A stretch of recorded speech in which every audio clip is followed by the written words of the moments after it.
ఇది ఆశ్చర్యమే.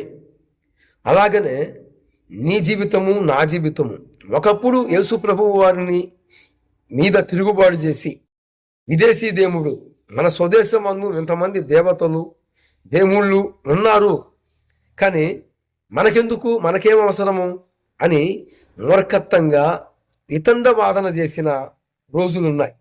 కానీ మరి ఈరోజు యేసే దేవుడని, యేసు ప్రభు వారే నిజ దేవుడు, నిజ రక్షకుడు, ఆయన మాత్రమే దేవుడు అని దేశ దేశాలు, గ్రామ గ్రామాలు, ప్రాంతాలు ప్రాంతాలు, పట్టణాలు పట్టణాలు వెళ్ళి యేసు ప్రభు వారే సజీవుడు, ఆయనే నిజదేవుడు, ఆయన మాత్రమే రక్షకుడు అని ప్రకటించడానికి అవసరమేముంది అంటే, మనము యేసు ప్రభు వారు యేసు అనే నామములు రాకముందు ఆయన ఆది సంభూతుడు, ఆయన ఆది దేవుడు, ఆయన ఆది సంభూతుడు, మహాదేవుడును, నీతి సూర్యుడును, మరి అనేక రకాలైన పేరులతో యేసు ప్రభు వారు పిలువబడ్డాడు. అన్ని నామముల కంటే పైన ఉన్నతమైన నామము ఏ నామము అంటే యేసు అనే నామము అన్ని నామముల కంటే ఉన్నతమైన నామము. అన్ని నామముల కంటే మానవ జాతిని రక్షించే నామము యేసు. యేసు అనగా రక్షకుడు, రక్షిస్తాడు, ఆయనకు మాత్రమే రక్షకుడు అని అర్థం. యేసు ప్రభువారు పాపుల రక్షకుడు. ఈ పాపము లోకములో, ఈ మానవ లోకములో అలుపులమయ్యి అంధకారం అనే చీకటిలో కూర్చొని ఉండగా మనందరి యొక్క పాపానికి, మన దోష శిక్షకి, మనము నరకానికి పోవటానికి బద్దులమై ఉన్నాం.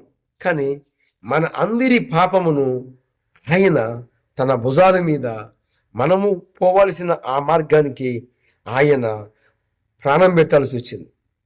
ఏమండి, మనం ఇది ఎరగక జపము, తపము, మంగళదీక్ష, మాలధారణ, అర్పణ, తర్పణ, భూదానము, అన్నదానము, వస్త్రదానము, అనేక రకాలైన పుణ్య కార్యాలు చేసి మా పాపం పోయిద్ది అని భ్రమలో బతుకుతున్న ఇప్పటికీ కొద్దిమంది ఉన్నారు.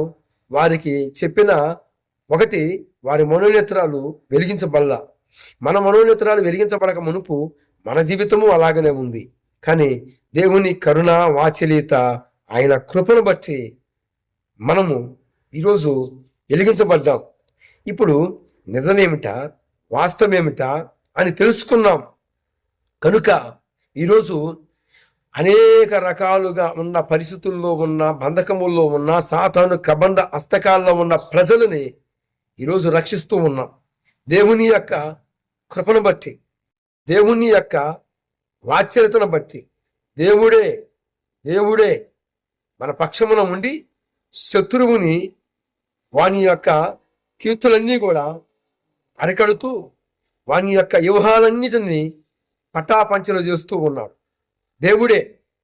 కనుక ప్రేమైన నా భారతదేశ ప్రజలారా, చిన్నజీరి స్వామి చెప్పాడు, వాస్తవమే చెప్పాడు, తను ఒప్పుకున్నాడు.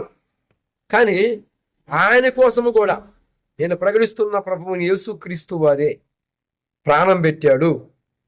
యేసు ప్రభువు వారు ఇతర మతాలకి చెందినవాడు కాదు, మానవుడు, ఇతను మనిషి అని ఎంత దూరం అయితే పిలువబడుతున్నారో వారందరి కోసము ప్రాణం పెట్టినవాడు నేను ప్రకటిస్తున్న ప్రభువుని యేసు క్రీస్తు వారు. యేసు మాత్రమే దేవుని కుమారుడు, ఆయన మాత్రమే మనందరి కోసం వచ్చి ప్రాణం పెట్టాడు. చిన్నజీరి స్వామి అయినా, ఇంకొకరైనా ఎవరైనా సరే, నేను చెప్పేది ఏంటంటే, చిన్నజీరి స్వామి యథార్థమైన నిజ రహస్యాన్ని చెప్పాడు. అలాగనే నేను హేతువాదిని అంటున్నాడు. హేతువాది అన్నప్పుడు నువ్వు ఎక్కడా కూడా ఇక గొడవలోకి వెళ్ళకూడదు. ఇక హేతువాది ఏం చేస్తాడు, నాస్తికుడు ఏం చేస్తాడు, దేవుణ్ణి నమ్మడు, దెయ్యాన్ని నమ్మడు. ఇది హేతువాదిని లక్షణం. కానీ కొన్ని మాటలు, రహస్యాలు చిన్నజీరి స్వామి ఒప్పుకున్నాడు.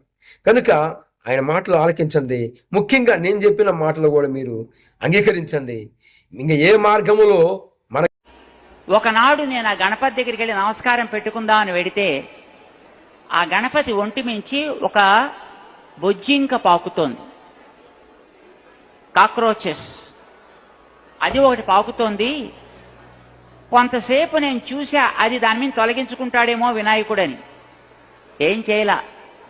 అప్పుడు నాకేమనిపించిందంటే, ఒంటి మీదుండే కనిపించే ఒక బొద్దింకనే తొలగించుకోలేనివాడు కనిపించని మన మీదుండే పాపాలని ఏం పోగొడతాడీనా? అప్పటి నుంచి నేను నాస్తికుడిని అయిపోయానండి.